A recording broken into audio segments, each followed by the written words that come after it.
But when it comes to part 3, I could see them taking this and spinning it into a whole new extravaganza. How can you stop? How can you stop it? Final Fantasy 7 Rebirth just can't stop winning. It's officially hit #1 on the Steam charts, being a top seller right now, passing Marvel Rivals and Counter-Strike and even Steam Deck, which weirdly enough has consistently been beating everything.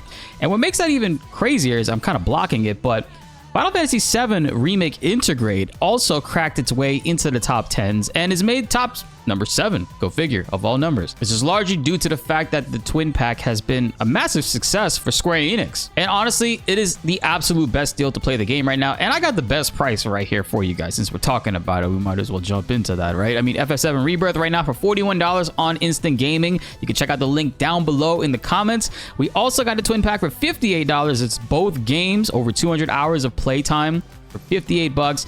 And also, if you do want the deluxe editions, they have those on here as well. I'll be linking all of that down below for you guys, because on here it's way cheaper than Steam. On Steam, you're going to be paying $48.99 right now for just Final Fantasy 7 Rebirth standalone, and over $70 for the Twin Pack. So this is the best bang for your buck right here. Among all of that success too, right now, as of 20 minutes ago, Final Fantasy 7 Rebirth has officially hit an all-time peak of 28,500 players. This is day 1. The game just came out earlier this morning. It's been out for about 11 hours, 12 hours now as of recording this. And from a crazy perspective too, if we look at Final Fantasy 7 Remake Intergrade, that actually hit an all-time peak of 13K. So seeing this hit 28K this early on is absolutely crazy to think about. Now remember, if Remake Intergrade first officially launched on Epic Games Store and it had a 6-month exclusivity there, and now for the first time ever with Rebirth, they actually released on Steam and Epic Games Store at the same time. So this number can be even higher by tomorrow. Now let's put it in perspective. Final Fantasy 16 has been out for about 4 months now on PC,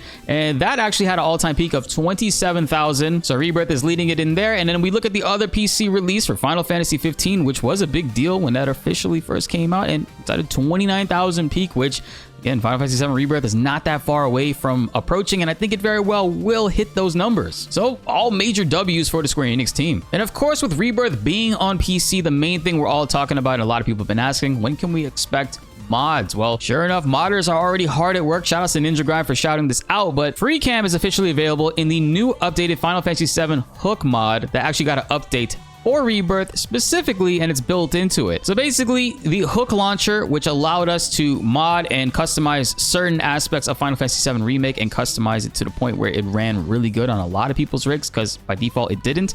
Rebirth has been a lot more smoother than Remake, I'll just say that from my experience.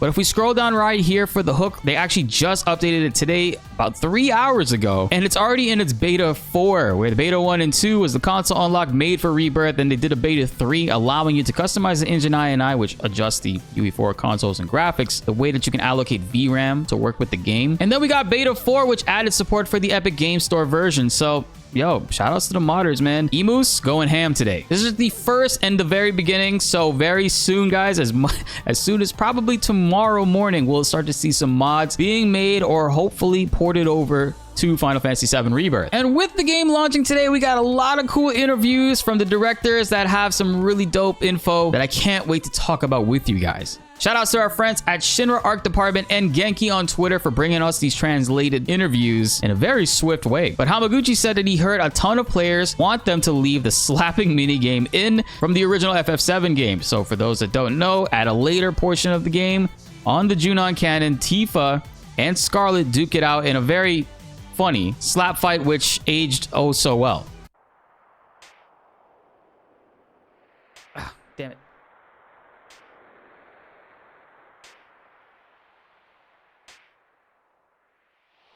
Ah, what? I almost pressed it faster than that. Tifa, what the hell are you lagging for? Just listen to that music. It's so engaging. But he says they think that they're going to deliver something really top-notch, so please be excited. I already know for a fact that they're going to turn this into an over-the-top 1v1, well, rematch technically, because Tifa, Yuffie, and Aerith had a toe-to-toe battle against Scarlet in Rebirth. But when it comes to part 3, I could see them taking this and spinning it into a whole new extravaganza. In the beginning of the scene, I'm going to talk a little bit of spoilers from the original game. One of the weapons, Sapphire weapons, gets blasted in the face by the cannon. I think that that will still happen but it won't happen as early. And while Tifa and Scarlet are fighting on the cannon, Sapphire weapon will be approaching in the distance, and overall, it's going to be a crazy hectic scene. How can you snap? How can you snap me? So far through the remake series, the devs have taken a lot of moments and completely transformed and elevated them to even higher stakes than we originally thought they would be. So Hamaguchi notating this for this specific scene has me very excited. Obviously, it's a very small moment, but it's going to be fun, engaging, and kind of hilarious all in between. And now shout outs to Genki. Genki brings us a quote from Kitase, who says that the scenario for part 3 of the remake project was completed by Nomura at the end of last year, and he's very satisfied with it. He specifically says that he gave Nomura homework, that he wanted something that would respect the original game while also giving a sense of satisfaction beyond what could be experienced in the original, something that would conclude the remake project. And then he said he's satisfied with it, so he's sure it will be a satisfying conclusion for fans as well. Development for part 3 has already been swinging away, guys. All I really hope is that the devs do find a way to wrap up all the new things that they introduce within Final Fantasy VII Remake, and then again in Rebirth. There's a lot of loose ends, I feel like, to the point where it gets me kind of nervous. I don't know if they all will be wrapped up and everything will be addressed. I just hope, I'm just, fingers crossed that the devs cook. I'll let them cook, and hopefully they can deliver a product at the end of the day that we can say, yeah, this was entirely worth it. And this quote right here has me really excited. Hamaguchi feels that FF7 Rebirth has been able to present this new way of playing the game that can serve as branding for Final Fantasy going forward.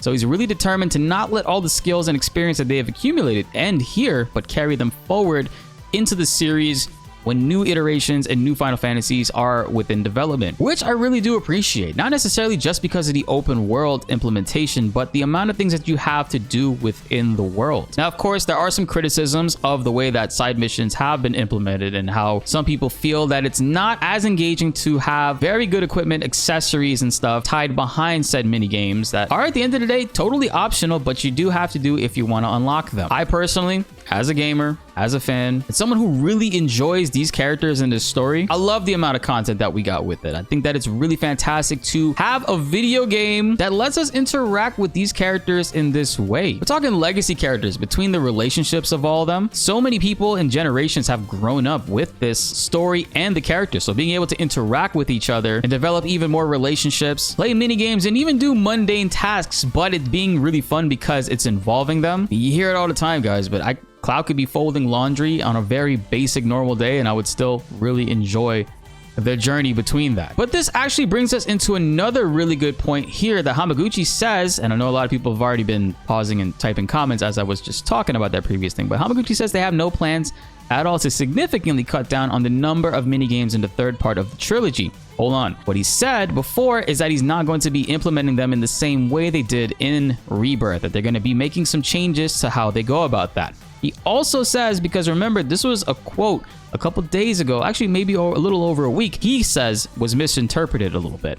He says his words got misinterpreted and people instead heard there will be fewer minigames in part 3. That's not the case. There won't be fewer minigames in part 3. They just will be implemented less. There'll probably be less forced ones. They'll probably be more optional in a lot of ways and not have as many of them kind of holding really good equipment and accessories hostage behind doing them. That's what I take away from this. And I think your game having a lot of content and things to do in it is a good thing. I think if you stack Final Fantasy VII Remake next to Rebirth, it's kind of laughable to see that the same people that made Remake could make something like Rebirth. I completely doubted that they'd be able to make something significantly better in that way. I'm not even talking about the open world aspect of the things. It's just that Remake didn't have a whole lot to do in the game. When you look at the mini games and the side stuff, the side quests literally had you trying to find cats, and for the most part were fetch quests. And they had darts. Darts was a mini game that literally you played once and then you never see it again. Whereas things like Queen's Blood is constantly advancing as you progress through the story. They introduced previously Fort Condor as its own new thing and then brought it back but tied it into a really important story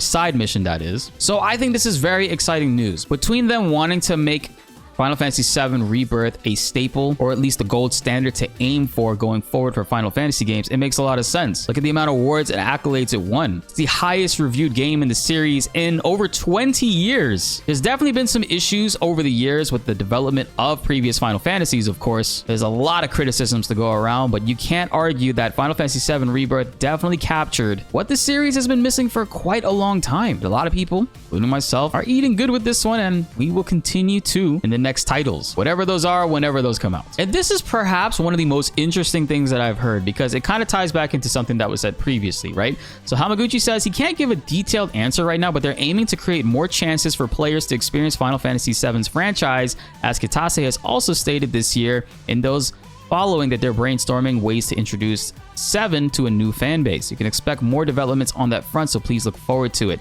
I don't think that they're talking about a video game per se, because as far as a gaming front goes, there's only so much you can do to continue to introduce new people to your world.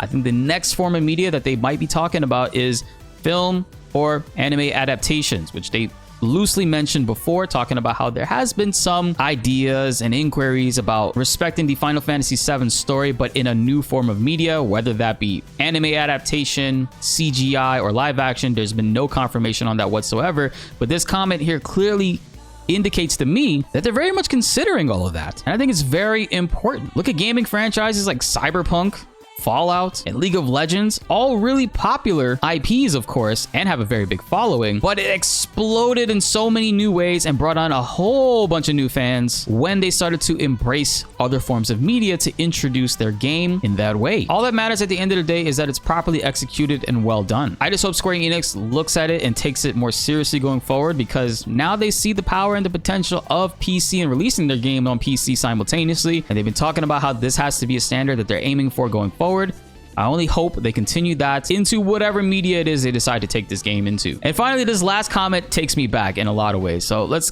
jump right into it. About whether Cid or Vincent will be fully controllable and move along with you on the world map. It's hard for me to state clearly right now, but I think that there's an element players are naturally expecting. So I think in a way it's its own answer, which there was for some reason a debate back in 2020 or late 2021 where people were thinking Red 13 wasn't going to be playable in Final Fantasy VII Rebirth because he wasn't playable in Remake, and though the devs never said that, there were a lot of people doubting that was going to be the case. And obviously, I don't know why he's being secretive about this, but it's clear to me that Cid and Vincent will definitely be playable in Part 3 whenever that does drop. They just shout outs to Ninjagram again. He's a really awesome modder. He's been able to accomplish stuff like this already, where we have Zack roaming around, and if you look at the bottom right, Vinny's name is right here, and he specifically says right here the way Vincent is in Rebirth is more of a Red 13 situation like in Remake. He actually does have battle animations in the game files if he recalls. Super early into the modding scene for this game, very clearly just scratching the surface, but this will be very exciting. Characters like Zack and Sephiroth have full-on move lists within the game,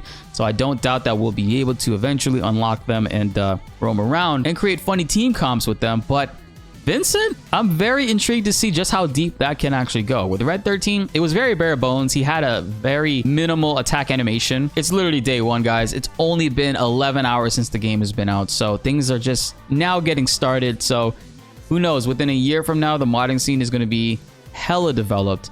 And I'm hoping we finally see some randomizers, please. Final Fantasy VII Rebirth is finally out on PC for you guys to enjoy on Steam, but you could also get it significantly discounted here on Instant Gaming, linked down below. If you guys have been playing through Rebirth, comment down below how you've been enjoying it, and also stay tuned because we got advanced character guides coming your way and you don't want to miss them. My name is BltzZ, and thanks for watching.